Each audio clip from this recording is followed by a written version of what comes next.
பிரெயின்ல வரக்கூடிய கேன்சர்ஸ். இது கேன்சர் வேற ஏதாவது டியூமர்ஸ் வந்தாலும் அதனாலயும் பிரெயினோட எலக்ட்ரிக்கல் ஆக்டிவிட்டி அஃபெக்ட் ஆகும். இப்போ பர்டிகுலரா ஒரு இடத்துல டியூமர் வருதுன்னா அங்க இருக்கக்கூடிய நர்வ் இம்பல்ஸ் எலக்ட்ரிக்கல் ஆக்டிவிட்டில ப்ராப்பரா ஒர்க் ஆகாது.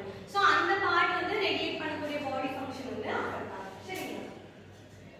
இந்த வேவ் ஃபார்ம்ல வந்து வரதுனால இது பிரெயின் வேவ் டெஸ்ட்னு சொல்றோம். This procedure is completely painless and can be performed without shaving of hair.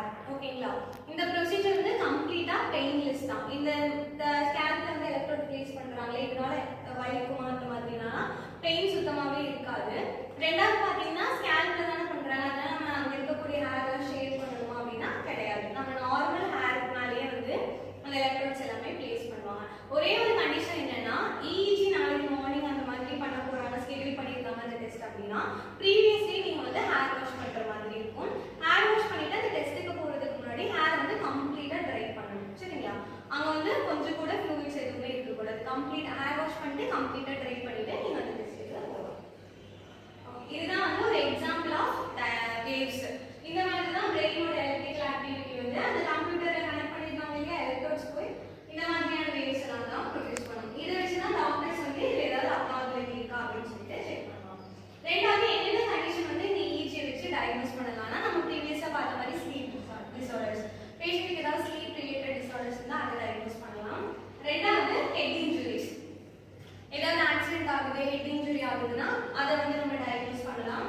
Brain infection, பிரெயின்ல ஏதாவது பாக்டீரியல் வைரல் இன்ஃபெக்ஷன் ஆகுது அதை வந்து டயக்னோஸ் பண்ணலாம். Next brain haemorrhage. ஹெமரேஜ்னா என்ன? ப்ளீடிங். பிரெயின்ல இருக்கக்கூடிய ப்ளீடிங்கை வந்து நம்ம டயக்னோஸ் பண்ணலாம். அடுத்து அல்சைமர்ஸ் டிசீஸ். அல்சைமர் டிசீஸ்னா என்ன? It is a chronic degenerative disorder. ஓகேங்களா? நம்ம பிரெயின்ல இருக்கக்கூடிய நர்வ் செல்ஸ் என்ன ஆகும்? டீஜெனரேட் ஆகும், அதாவது அழிஞ்சிரும். நர்வ் செல்ஸ் டீஜெனரேட் ஆகும்போது அங்க புது நர்வ் செல்ஸும் என்ன ஆகாது? ப்ரொடியூஸ் ஆகாது. ஸோ ப்ரொடியூஸ் ஆகும்போது ஆல்ரெடி இருக்க செல்ஸும் அழிஞ்சு போகும்போது பிரெயின்ல ப்ராப்பரான ஆக்டிவிட்டி இருக்காது. அதனால பேஷண்ட்க்கு என்ன ஆகும்? அவங்களோட மெமரி ரீகால் பண்ண முடியாது. பாஸ்ட் லைஃப்பும் சரி ப்ரெசென்ட்டா நடக்கிற சில விஷயங்களை அவங்க மெமரியில வந்து ஸ்டோர் பண்ணி வைக்க முடியாது. அவங்களுக்கு வந்து மெமரி லாஸ் இருக்கலாம். அடுத்து degeneration of brain tissue.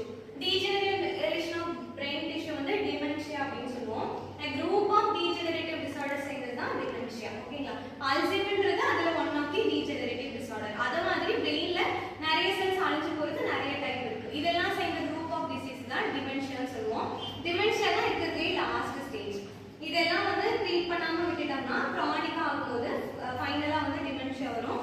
Complete loss of memory. அவங்க பேர் என்ன, அவங்க எங்க இருக்காங்க, எது அவங்க வீட்டுக்கு போற வழி, இந்த மாதிரி சின்ன சின்ன விஷயங்கள் கூட அவங்க மெமரியில இருந்து அழிஞ்சு. எதனால அப்படின்னா பிரெயின்ல அந்த மெமரியை ஸ்டோர் பண்ணி வைக்கக்கூடிய செல்ஸ் எல்லாம் என்ன ஆயிடும்? அழியறதுனால. அப்புறம் metabolic condition that affect brain tissue. நம்ம பாடி மெட்டபாலிசம் இருக்குல்ல, இதனால அதுல ஏதாவது டிஃபெக்ட் இருந்தா அதனால பிரெயின் டிஷ்யூ அஃபெக்ட் பண்ணும். ஹார்மோனல் கண்டிஷன்ஸ், ஹார்மோன் செக்ரீட் பண்றதுல எண்டோக்ரைன் கிளாண்ட்ஸ் எல்லாமே அந்த ஹார்மோனல் ஏதாவது இம்பேலன்ஸ் இருக்கிறதுனால வரக்கூடிய disease. Certain disorders of central nervous system, brain and spinal கார்ட்ல ஏதாவது டிசீஸ் இருந்தா அதையும் வந்து நம்ம EEG வச்சு டயக்னோஸ் பண்ணலாம். ஸ்ட்ரோக்னா பிளாக்கேஜ் இன் blood vessel. பிரெயினுக்கு போகக்கூடிய blood supply blood vessel வந்து பிளாக்கேஜ் இருக்கும். அதுக்கப்புறம் பிரெயின்